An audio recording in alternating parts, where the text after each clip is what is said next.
Guys, welcome back to another lesson about slope.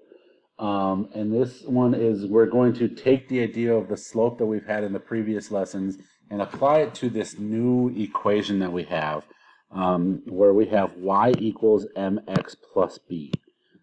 This is called slope-intercept form.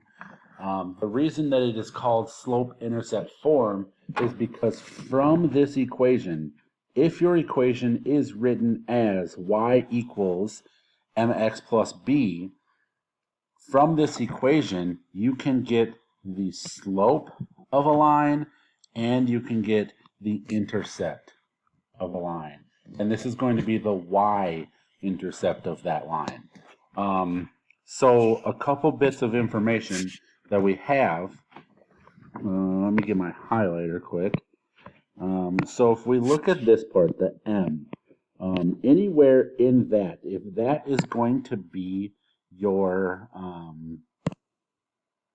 if that part that you're looking at, the m in your equation is always going to be the slope of that line. The next part that you can identify from this comes from this area. So the b in that equation is going to give you the y-intercept, right?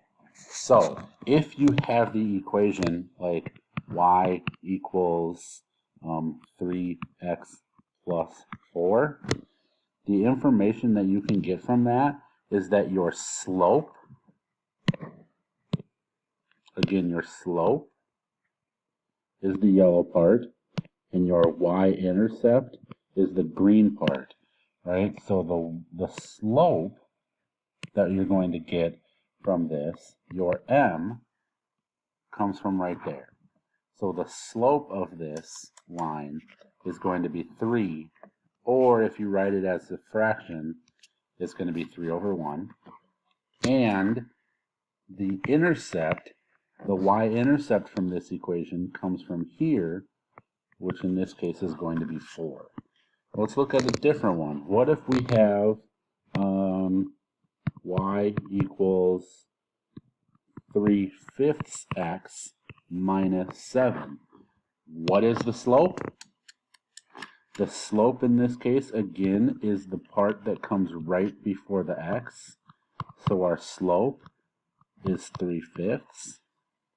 Your intercept is the part that comes right after the x, and in this case it's -7.